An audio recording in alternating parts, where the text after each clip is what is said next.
성도로서 특별히 필요한 필수품들이 있는데 오늘 본문의 베드로는 이것을 가지고 승리했고 기적을 보게 되었습니다. 그리고 결국은 하나님께 영광 돌리는 그런 삶을 살았던 것입니다.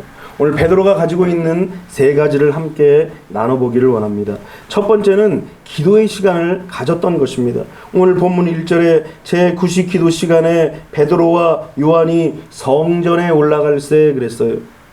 여러분, 하나님의 역사는 언제 일어나느냐? 기도할 때 일어나는 것입니다. 기도하는 시간에, 기도하는 자리에, 기도하는 사람에게 하나님께서는 역사하시고 나타나는 것입니다. 그래서 기도는 성도의 필수품이에요. 설령 내가 세상에 필요한 그런 것들을 가지고 있지 않을지라도 우리가 하나님 앞에 이 기도를 가지고 있어야 한다는 것입니다. 이 기도가 얼마나 중요한지 성경에서 쉬지 말고 기도하라라고 우리에게 말씀하셨습니다. 얼마나 중요하면은 쉬지 말고 기도하라고 그랬어요.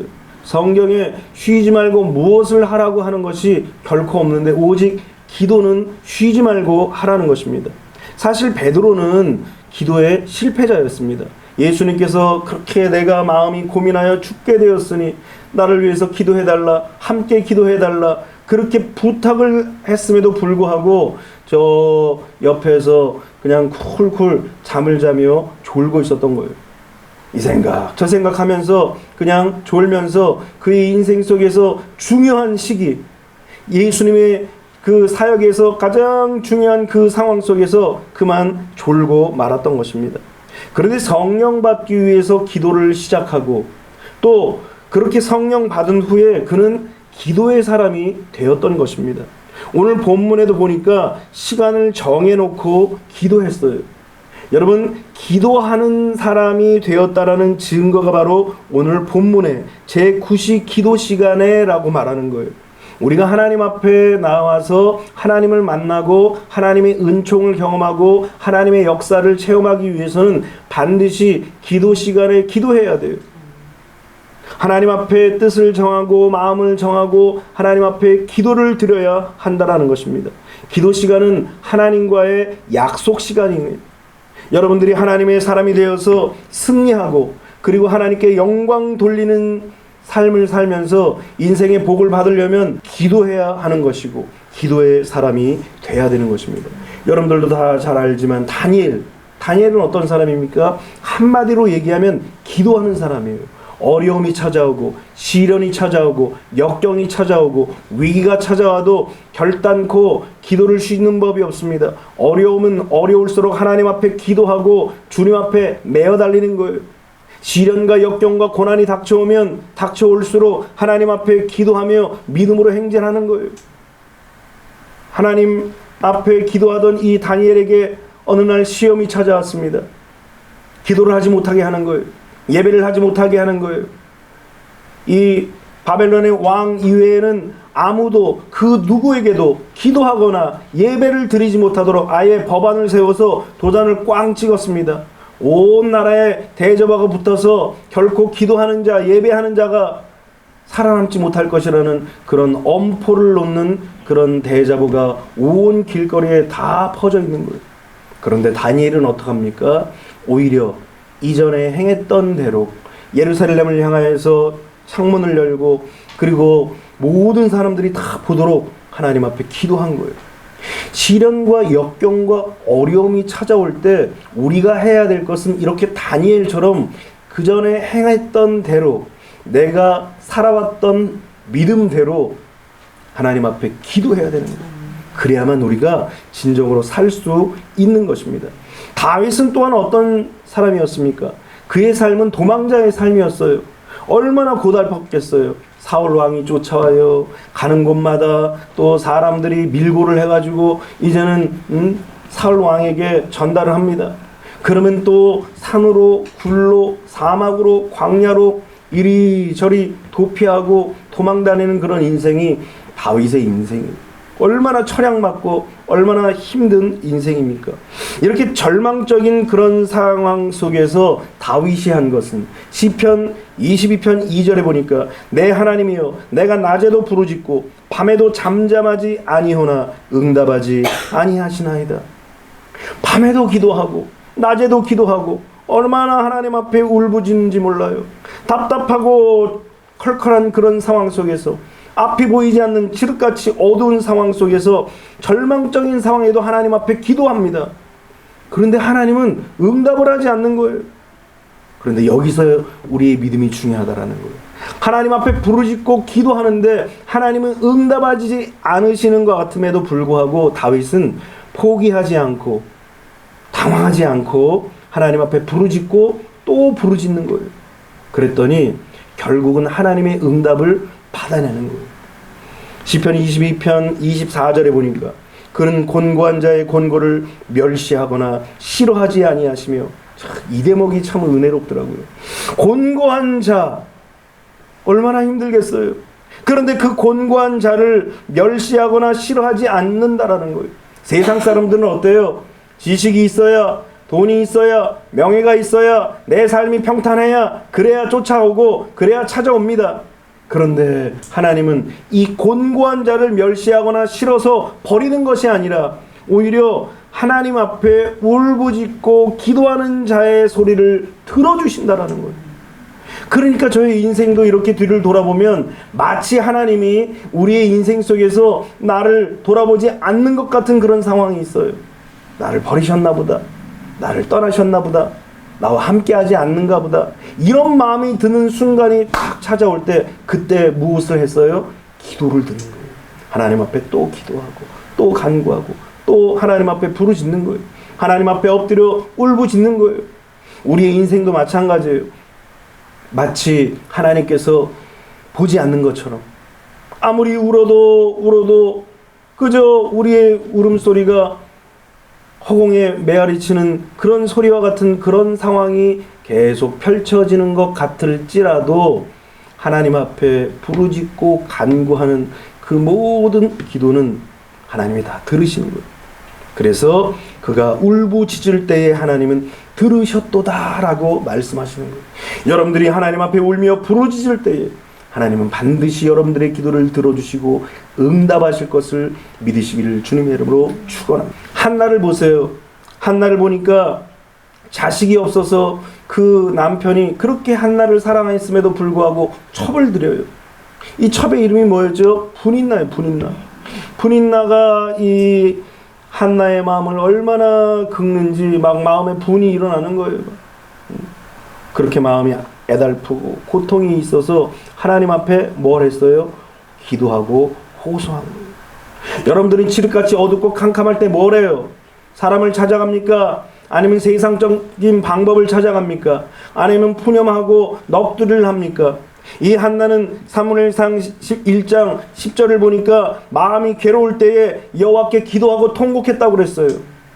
오늘 여러분들이 하나님 앞에 인생의 칠흑같이 어두운 상황을 만났을 때에 그 하나님 앞에 호소하고 울며 통곡하시기를 주님의 이름으로 축원합니다.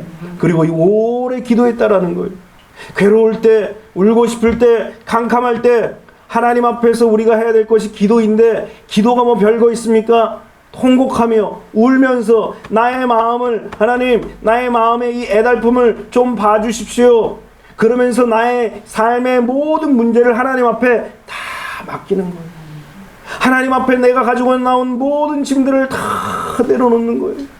그러면 하나님께서 우리의 사정과 형편을 보시고 아시고 들으셔서 우리가 간구하고 기도하는 대로 하나님께서는 예비하시고 응답하신다는 사실을 믿으시기를 주님의 이름으로 축원합니다. 기도하면 우리의 영이 맑아지는 거예요. 마음이 청결해지는 거예요. 뭘 이태리 타올로 닦는다고, 뭐 고급 비누로 씻는다고 깨끗한 것이 아니라 하나님 앞에 우리가 기도하는 거예요. 그러면 우리의 영이 맑아지는 거예요. 그래서 하나님 앞에 통곡하며 우는 거예요. 눈물로 우리의 눈을 씻을 때에 세상이 주지 못하는 깨끗함과 맑은 역사가 우리의 심령 속에서 나타나게 되는 거예요. 그래서 우리의 본성이 육성이 이게 사라지고 뭐가 생겨요? 영성이 생기는 거예요. 기도하면 우리의 염려와 근심과 불안이 뭘로 바뀌어져요? 기쁨과 감사로 바뀌어지는 거예요. 질병이 뭐로 바뀌어져요? 건강의 회복으로 바뀌어지는 것입니다. 마귀가 물러가고 성령이 우리 안에서 역사하게 되는 거예요. 모든 사람들은 다 악한 영들과 성령이 같이 공존해요. 그래서 때로는 우리가 하나님 앞에 기도하고 말씀을 듣고 하나님 앞에 무장되면 우리 심령이 하나님의 성령으로 사로잡혀서 하나님의 은혜 가운데 거하게 돼요. 그러나 기도를 쉬고 말씀을 듣지 않으면 어느 틈에 악한 영이 우리를 점령하여서 세상 사람들과 함께 더불어 살아가는 그런 모습으로 살아가게 한다는 거예요. 그래서 우리는 끊임없이 기도하는 거예요. 그래서 항상 깨어서 기도하며 기도를 우리는 소유하고 있어야 되는 것입니다. 로마서 13장 11절에 또한 너희가 이 시기를 알거니와 자다가 깰 때가 벌써 되었으니 이는 이제 우리의 구원이 처음 믿을 때보다 가까웠음이라 그랬어요. 주님 오실 때가 점점 다가온다라는 거예요. 주님 오실 때가 점점 다가오는데 우리가 해야 될 것이 무엇입니까? 자다가 깨어야 한다라는 거예요. 이 자다가 깨는 것이 뭐예요? 하나님 앞에 기도하라는 거예요. 여러분들의 심령이 다시 한번 깨어나서 하나님 앞에 기도하시기를 주님의 이름으로 축원합니다. 예수 이름을 의지하고 기도하시기를 주님의 이름으로 축원합니다. 그러면 주님이 우리의 기도를 응답하시는 거예요. 세상에 휴대폰을 놓고 올 수 있어도 때로는 지갑을 놓고 올지라도 우리가 기도를 소유하는 거룩한 주의 백성들이 되시기를 주님의 이름으로 축원합니다. 두 번째로 우리가 소유해야 될 것은 무엇입니까? 예수 이름을 소유해야 되는 것입니다. 6절에 보니까 베드로가 이르되 은과 금은 내게 없거니와 내게 있는 이것을 내게 주노니 나사렛 예수 그리스도의 이름으로 일어나 걸으라 그랬어요. 여러분들 만약 무인도에 가면은 여러분들은 뭘 가지고 나가시겠어요? 만일 무인도에 가면 몇 가지, 한 3가지밖에 못 가지고 간다고 하면 뭘 가지고 가시겠습니까? 또 이사를 가면 제일 먼저 챙기는 게 뭐예요? 친구를 만나러 갈 때 뭘 챙겨요? 여러분들이 핸드폰만 가지고 가려고 하지 말고 또 카드만 가지고 가려고 하지 말고 언제든지 어디에 있든지 누구를 만나든지 항상 예수 그리스도의 이름을 소유하게 되시기를 주님의 이름으로 축원합니다. 예수 그리스도의 이름을 소유해야만이 우리가 승리할 수 있는 거예요. 언제까지 예수 이름을 소유해야 돼요? 세상 끝날까지. 우리는 예수 그리스도의 이름을 소유하며 살아야 되는 것입니다. 그래서 베드로는 그런 얘기를 하는 거예요. 은과 금은 없거니와. 아니 솔직히 말해서 외출하면서 돈 한 푼 안 가지고 나가겠어요? 10원 한 장 없이 나가겠습니까? 그런데 베드로가 얘기하는 것은 그것이 아니에요. 돈보다 은보다 금보다 무엇을 가지고 있어야 됩니까? 예수 그리스도를 가지고 있어야 되는 거예요. 그래서 베드로는 심지어 돈 한 푼 안 가지고 있을지라도 뭘 가지고 다닌 거예요? 예수 그리스도를 소유하고 예수 그리스도를 가지고 다녔던 것입니다. 예수 그리스도의 이름을 소유했던 것입니다. 왜냐하면 예수의 이름이 가장 귀하고 소중하고 중요하기 때문인 거예요. 베드로는 안진뱅이가 일어나자 공회에 잡히게 됐습니다. 이때도 자신의 무고함을 호소한 것이 아니라 나는 아무 잘못이 없다고 자신의 어떤 무죄함을 호소한 것이 아니라 뭘 전했느냐? 예수 이름을 전한 거예요. 그의 안에 예수 이름밖에 없으니까, 그의 안에 예수님만 계시니까 그 속에서 예수님만 튀어나오는 거예요.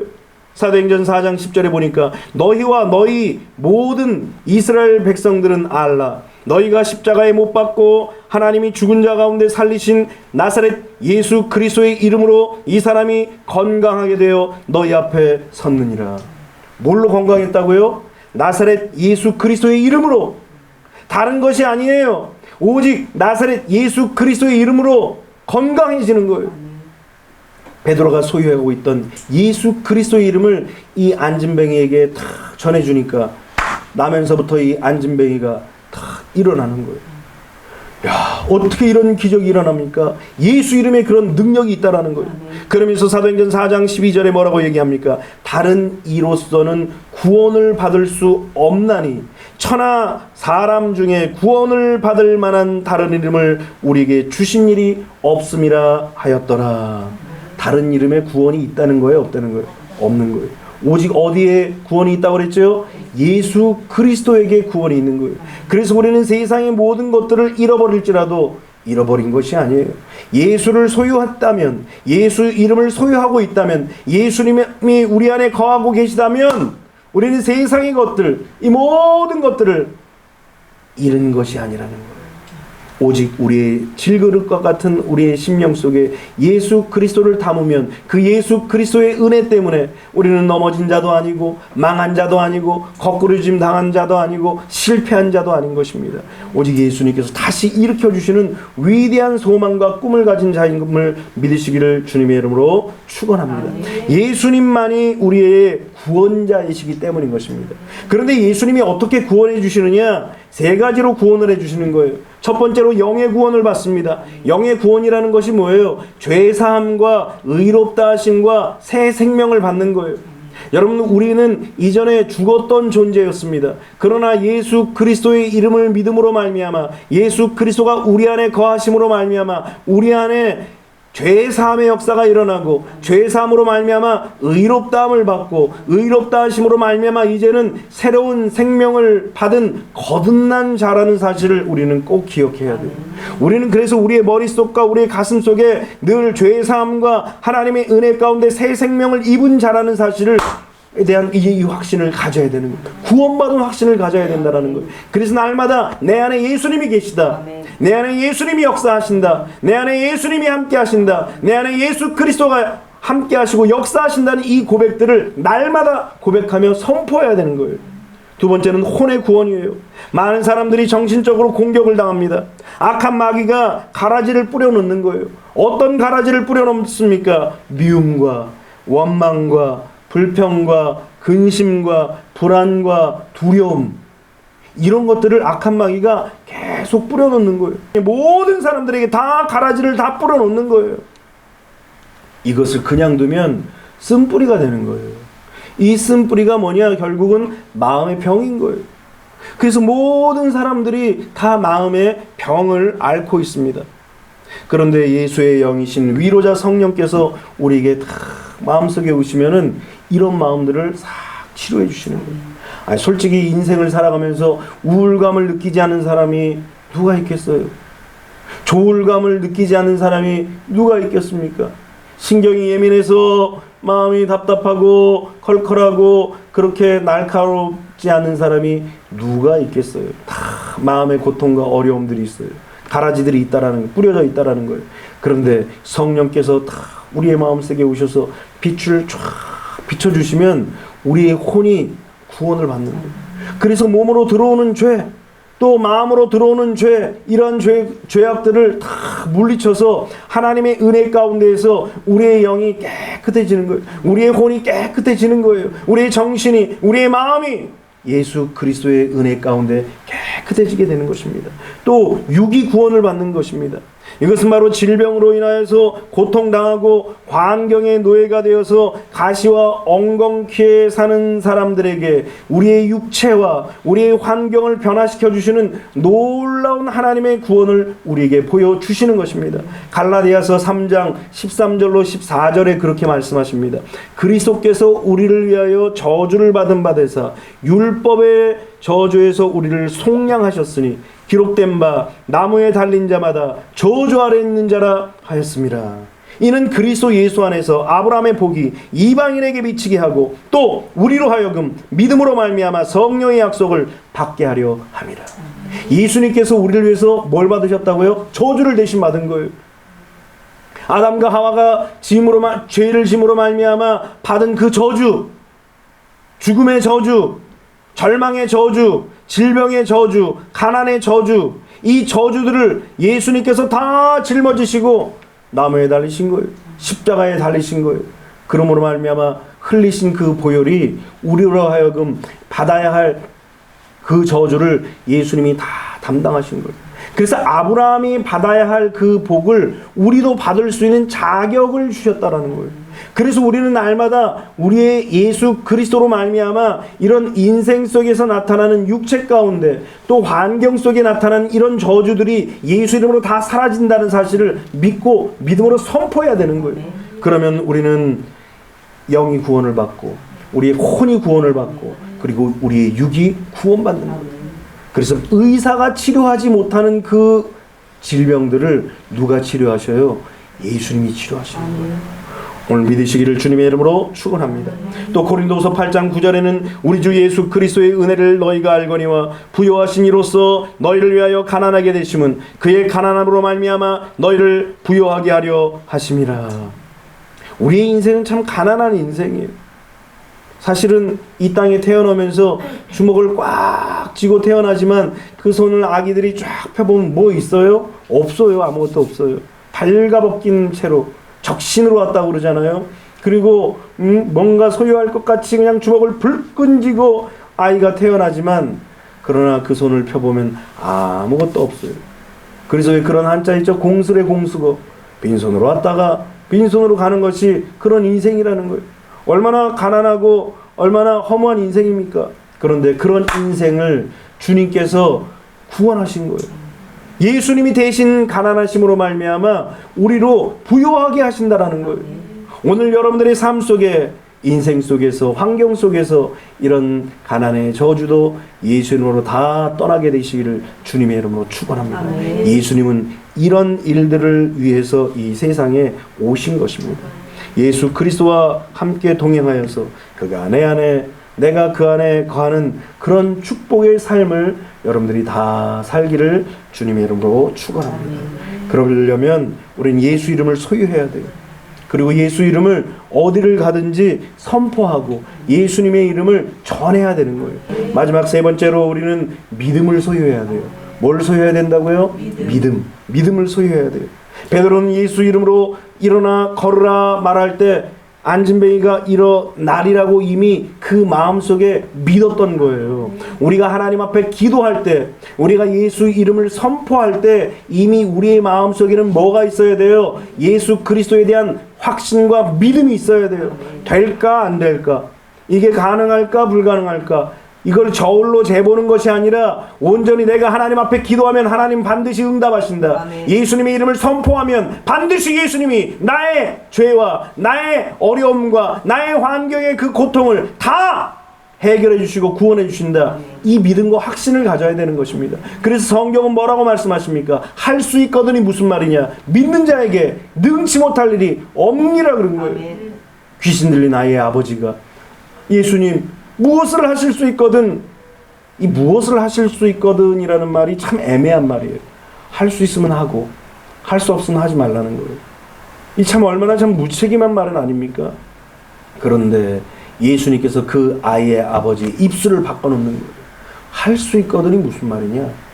믿는 자에게 먼저 믿어야 한다는 거예요. 믿음이 먼저 우리의 마음속에 찾아와서 그 믿음으로 무장되어져야만이 능치 못한 일이 일어나는 거예요. 이 이야기를 듣고 아이의 아버지가 입술이 바뀌어진 거예요. 주여 내가 믿나이다. 나의 믿음 없음을 용서하소서. 그러면서 주님 앞에 다시 한번 믿음을 갖는 거예요. 오늘 우리가 하나님 앞에 나와서 이렇게 예배할 때도 마찬가지예요. 예수 이름의 권세가 있고 아멘. 예수 이름의 능력이 있어서 아멘. 나의 삶의 모든 문제와 어려움들이 해결된다는 그 확신과 믿음이 여러분들의 마음 가운데 먼저 와 있어요. 그래서 기대하고 소망하고 소원하고 믿는 자에게 하나님의 놀라운 역사가 우리의 삶 속에 나타나게 되는 것입니다. 우리가 소유해야 될 믿음이 있는데 이것을 한 5가지 정도로 정리를 해봤는데 이 5가지의 믿음이 우리에게 어떻게 나타나는지를 한번 살펴봅니다. 첫 번째로 굳센 믿음이 있어야 한다는 거예요. 고린도전서 16장 13절에 보니까 깨어 믿음에 굳게 서서 남자답게 강건하라 그랬어요.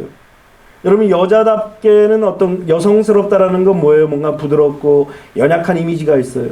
남성은 어때요? 강하고 그리고 굳센 이미지가 있어요.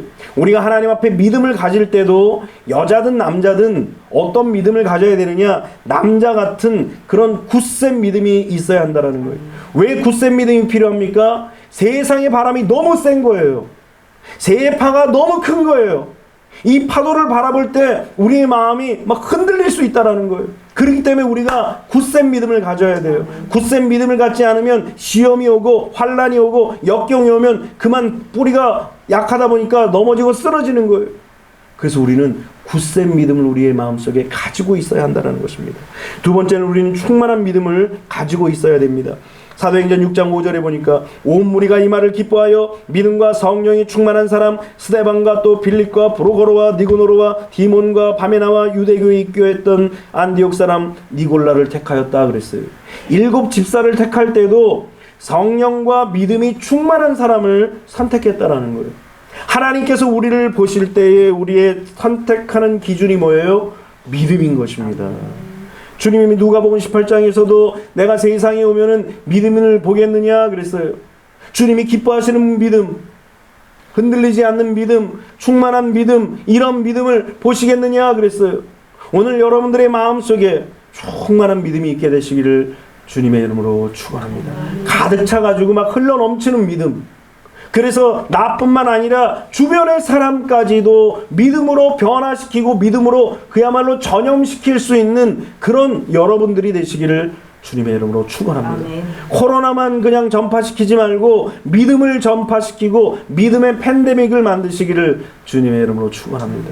그러려면 어떻게 해야 돼요? 충만한 믿음이 있어야 돼요. 스데반 보십시오.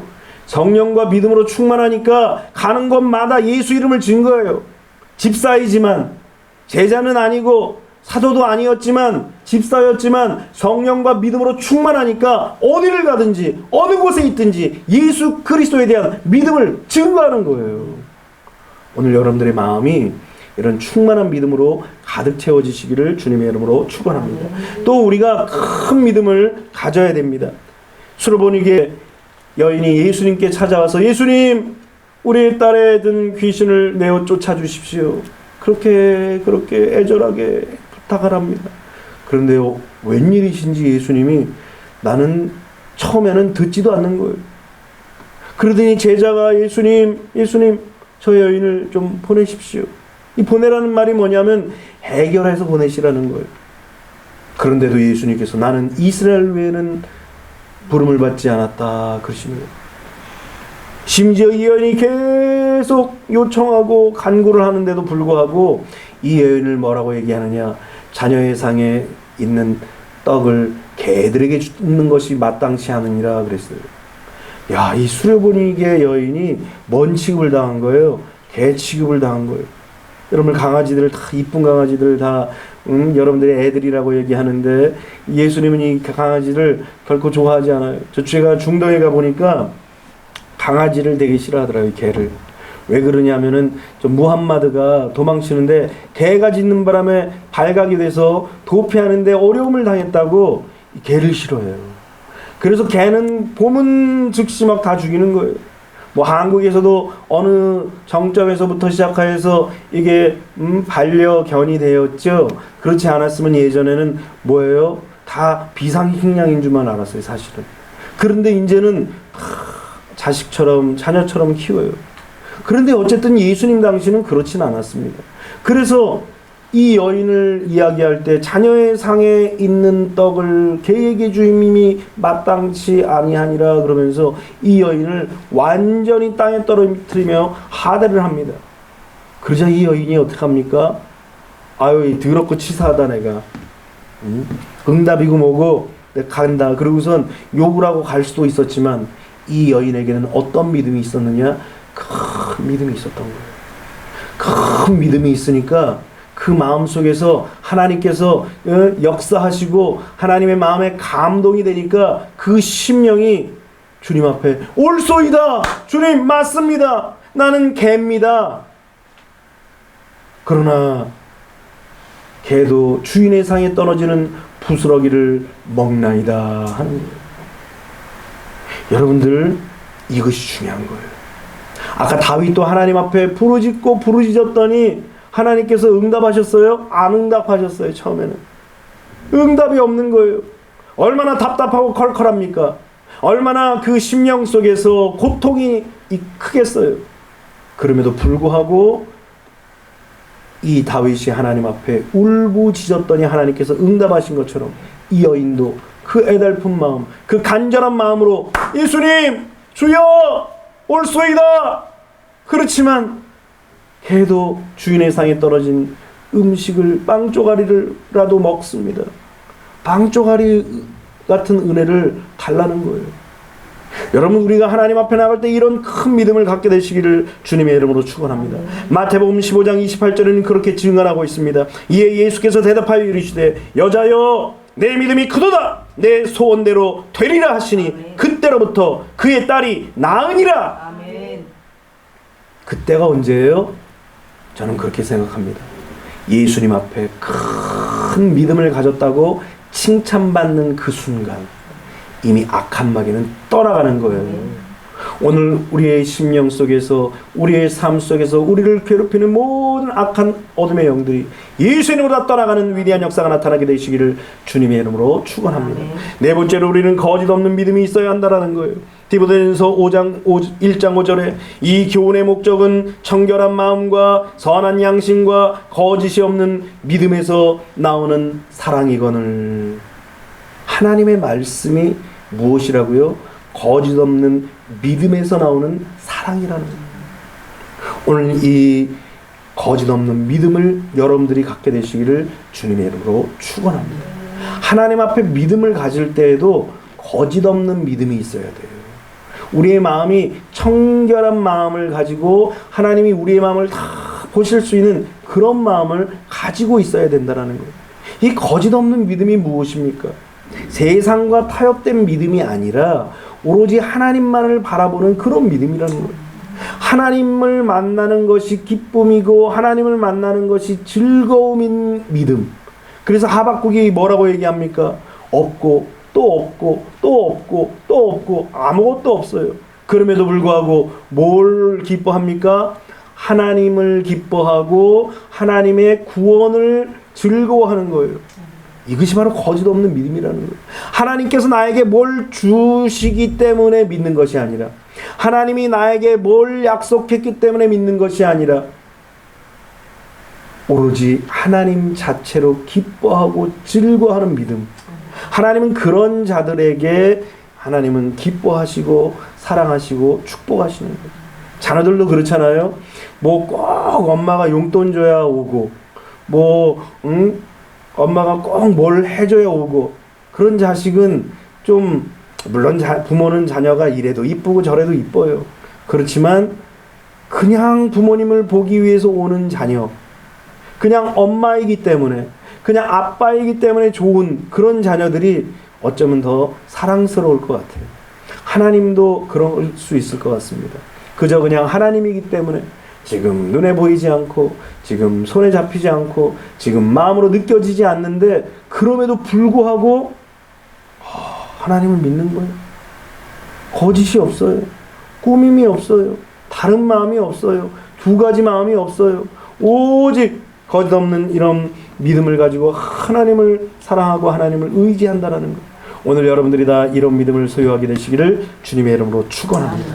다섯 번째로 부유한 믿음이 있어야 됩니다. 야고보서 2장 5절에 내 사랑하는 형제들아 들을지어다 하나님이 세상에서 가난한 자를 택하사 믿음에 부유하게 하시고 또 자기를 사랑하는 자들에게 약속하신 날을 상속으로 받게 하지 아니하셨느냐. 여러분, 우리가 부유한 믿음이 있어야 돼요. 하나님 앞에 부유한 믿음. 그래서 이 땅에 쌓는 것이 아니라 하나님 앞에 쌓는 거예요. 시간도, 우리의 몸도, 건강도, 또 물질도, 우리의 정성도, 심지어 우리의 목숨도 하나님 앞에 다 심는 거예요. 왜 그래요? 우리의 심령이 하나님께 너무 부유한 거예요. 하나님께 너무 풍성한 거예요. 이런 자들에게 하나님께서 뭘 복을 주시느냐? 약속하신 나라를 상속으로 받게 하지 아니하시겠느냐 그랬어요. 약속하신 그 나라를 하나님은 반드시 그 자녀들에게 주신다라는 거죠. 그러므로 오늘 여러분들이 다 부유한 믿음을 갖게 되시길 바랍니다. 구워주고 나누어주고 베풀어주는 그런 마음, 이런 마음들이 여러분들에게 있게 되시기를 주님의 이름으로 축원합니다. 이 모든 마음들, 이 모든 믿음들이 어디에서부터 출발해야 돼요? 예수 그리스도에서 출발해야 되는 거예요. 예수 그리스도로부터 출발할 때 하나님의 놀라운 역사, 놀라운 하나님의 은혜가 우리의 심령 속에 나타난다는 사실을 꼭 여러분들이 기억하시기를 바랍니다. 그래서 우리가 이 다섯 가지의 믿음, 굳센 믿음, 충만한 믿음, 큰 믿음, 거짓 없는 믿음, 부유한 믿음, 이 믿음이 여러분의 뱃속에서부터 쫙 시작되어서 그 믿음으로 말미암아 하나님의 놀라운 역사가 일어나게 되시기를 주님의 이름으로 축원합니다. 존 칼빈은 말하기를 믿음 속에는 그리스도가 계신다 그랬어요. 여러분들이 이러한 5가지의 믿음을 가지고 있을 때에 그리스도가 그 믿음 가운데 역사하는 거예요. 그리스도가 그 안에 계신 것입니다. 그래서 우리가 이런 믿음을 소유해야 살아계신 하나님, 그 하나님께서 나의 삶 속에 역사하시는 그 놀라운 은혜를 드디어 체험하고 경험할 수 있는 거예요. 오늘 여러분들의 마음속에 이런 믿음을 소유하게 되시기를 주님의 이름으로 축원합니다. 내 인생이 창창하고 미래가 환하게 밝아올지라도 우리는 예수 이름을 소유하고 기도를 소유하고 믿음을 소유해야 돼요. 또 내 인생이 어둡고 미래가 보이지 아니하고 앞길이 칠흑같이 어두울지라도 절망적인 상황일지라도 기도와 예수의 이름과 그리고 이 믿음을 소유하여서 이 믿음으로 달려가시길 바랍니다. 그것이 우리가 살 길이에요. 여러분들이 살 길이라는 거예요. 그러면 결국에는 우리가 베드로처럼 역시 승리할 수 있는 것입니다.